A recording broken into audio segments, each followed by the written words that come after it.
Grunge, the sound of angst, rebellion, and questionable personal hygiene. If the 1980s were all about neon spandex and power ballads, the 1990s threw a plaid shirt over the whole thing and said, nah, we're good. So what exactly is grunge? Let's dive into the dirt. Figuratively speaking, of course.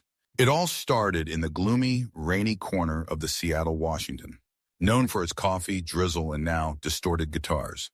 In the mid-1980s, bands like Green River and Melvins began mixing punk rock's DIY attitude with heavy metal's crunch, creating a sound that said, we're mad, but we're too tired to scream about it. This new sound quickly found a home thanks to local indie label Sub Pop, which was basically the cool older sibling handing out mixtapes of this raw, sludgy music. Grunge wasn't about perfection. In fact, perfection would have been an insult. It thrived on distortion, feedback, and riffs that sounded like they just rolled out of bed. The vocals? Raw, emotional, and sometimes unintelligible, but hey, that's part of the charm. The lyrics touched on topics like alienation, depression, and existential dread. Basically, it was the soundtrack to every teenager's diary. But let's not forget, grunge could rock. Songs like Nirvana's Smells Like Teen Spirit didn't just start mosh pits. They started a movement. Grunge wasn't just a sound, it was a look.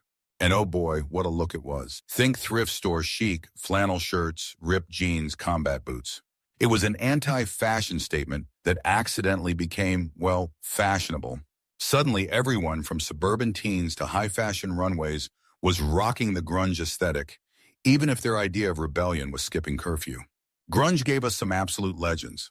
Nirvana, fronted by the troubled genius Kurt Cobain, practically dragged grunge into the mainstream with their 1991 album, Nevermind. Then you've got Pearl Jam, the band that made stadium rock somehow feel intimate. Soundgarden added a bit of complexity and a lot of Chris Cornell's legendary pipes. And Alice in Chains. They took grunge to darker, heavier places, proving that even misery can have layers. Grunge didn't just change music, it changed the cultural landscape. Suddenly, everyone wanted to be authentic, which ironically led to a lot of inauthentic imitators. But beyond the flannel and fuzz pedals, grunge gave a voice to a generation that felt misunderstood and, quite frankly, over it. Of course, like all good things, grunge had its time in the sun, or Seattle rain. By the mid-90s, the tragic loss of Kurt Cobain and the genre's saturation marked the beginning of its decline. But its legacy? Oh, that's forever. Modern bands still channel its raw energy. It's messy, it's loud, it's deeply emotional, and it's unapologetically real. In a world that often feels plastic, grunge is a reminder that imperfection is beautiful. And hey, if it means we get to wear comfy flannel shirts while headbanging to timeless riffs, all the better. Thanks for tuning in. Don't forget to like, comment, and subscribe if you want more genre deep dives. And maybe grab a flannel for the road. See you next time.